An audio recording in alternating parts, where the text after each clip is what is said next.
Assalamualaikum warahmatullahi wabarakatuh. Kami dari kelompok 10 yang berisikan saya, Tegar Chandra Suratman, Clemens Mingjaya Agrata, Amara Natasha. Di sini saya akan menjelaskan tentang ringkasan materi peraturan BPOM nomor 7 tahun 2024. Untuk peraturan yang pertama yaitu peraturan Badan Pengawas Obat dan Makanan BPOM nomor 7 tahun 2024 merupakan regulasi penting yang mengatur pengawasan produk pangan olahan. Dokumen ini bertujuan untuk meningkatkan standar keamanan, mutu, dan kualitas pangan untuk melindungi kesehatan masyarakat Indonesia. Mari kita telusuri isi utama secara ringkas dan terstruktur, yaitu regulasi ini efektif berlaku sejak 1 Januari 2025, menggantikan ketentuan lama untuk adaptasi industri. Dari latar belakang dan tujuan penerbitan peraturan ini diterbitkan untuk menjawab tantangan peningkatan konsumsi pangan olahan di tengah maraknya isu keamanan pangan global. Latar belakang utamanya adalah kebutuhan harmonisasi dengan standar internasional seperti Kodeks Alimentarus serta penanganan khusus kontaminasi pangan di Indonesia yang mencapai ribuan laporan per tahun. Tujuan utama meningkatkan pengawasan komprehensif terhadap produk pangan untuk mencegah risiko kesehatan, memastikan ketersediaan pangan aman dan mendukung industri nasional yang berkelanjutan. Untuk yang kedua, dasar hukum berdasarkan Undang-Undang Nomor 18 Tahun 2012 tentang pangan dan Perpres Nomor 109 Tahun 2012 tentang keamanan pangan. Untuk ruang lingkup dan definisi kunci. Ruang lingkup peraturan mencakup seluruh siklus produk pangan olahan mulai dari produksi, distribusi hingga konsumsi di wilayah Indonesia. Ini termasuk makanan kemasan, suplemen pangan dan bahan tambahan, tetapi tidak meliputi pangan tradisional mentah. Definisi kunci produk pangan olahan yaitu makanan yang telah melalui proses pengolahan untuk meningkatkan daya tahan atau nilai gizi. Untuk pelaku usaha, individu atau badan usaha yang terlibat dalam rantai pasok pangan dan registrasi proses verifikasi keamanan dan mutu sebelum dipasarkan. Untuk definisi ini diselaraskan dengan standar nasional untuk menghindari ambiguitas. Ketentuan umum, aspek krusial yang perlu dipahami. Prinsip keamanan pangan, setiap produk harus memenuhi standar HACCP atau Hazard Analysis Critical Control Point untuk mengidentifikasi dan mengendalikan risiko biologis, kimia, dan fisik sejak dini. Untuk labeling wajib informasi nutrisi, alergen, dan tanggal kadaluarsa harus jelas, akurat, dan mudah dibaca dengan penggunaan bahasa Indonesia sebagai prioritas. Untuk pengujian mutu, produk diwajibkan melalui laboratorium terakreditasi untuk memverifikasikan bebas dari kontaminasi seperti logam berat atau mikroba patogen.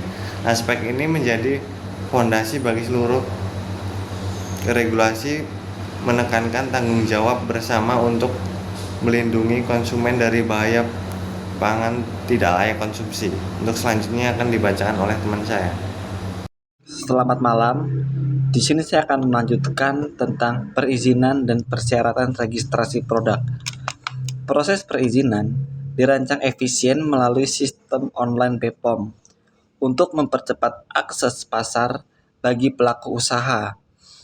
Registrasi wajib untuk semua produk pangan, olahan baru, atau modifikasi dengan masa berlaku 5 tahun yang dapat diperpanjang. Langkah pertamanya yaitu adalah pengajuan dokumen, meliputi data komposisi, proses produksi, dan bukti uji laboratorium. Biaya registrasi disesuaikan dengan jenis produk. Berikutnya, verifikasi dan inspeksi. BPOM melakukan audit pabrik untuk memastikan kepatuhan GMP atau Good Manufacturing Practice. Dan yang langkah ketiga yaitu penerbitan sertifikat. Setelah lolos, produk mendapat nomor registrasi atau MD, yaitu untuk makanan olahan yang dicantumkan pada kemasan. Proses ini diharapkan selesai dalam 90 hari kerja untuk mendukung inovasi industri. Selanjutnya ada pengawasan dan pembinaan industri pangan. Pengawasan rutin. BPOM melakukan inspeksi dan sampling produk di pasar untuk mendeteksi pelanggaran. Sistem pelaporan masyarakat didorong melalui aplikasi mobile untuk respons cepat terhadap kebutuhan. Terbagi menjadi dua macam, yaitu ada frekuensi minimal 2 kali setahun per fasilitas produksi, dan yang kedua metode tes laboratorium dan audit digital. Sanksi administrasi dan penegakan hukum. Yang pertama, sanksi ringan. Sanksi ringan itu berupa teguran tertulis atau peringatan untuk pelanggaran administrasi minor seperti kesalahan labeling dengan batas perbaikan 30 hari. Sanksi sedang, pencabutan sementara izin atau denda hingga 500 juta untuk ketidakpatuhan berulang pada standar keamanan. Yang terakhir ada sanksi berat, penutupan suatu usaha secara permanen dan tuntunan pidana hingga 5 tahun penjara jika terbukti mendistribusikan pangan berbahaya yang membahayakan kesehatan publik. Sanksi ini bertujuan untuk memberikan efek jera sekaligus edukasi dengan prioritas pada pemulihan korban jika terjadi insiden. Penegakan hukum melibatkan koordinasi dengan Kementerian Kesehatan dan Kepolisian. Berikutnya kita akan membahas tentang peran dan tanggung jawab usaha. Pelaku usaha berperan sentral sebagai garda terdepan dalam memastikan keamanan pangan.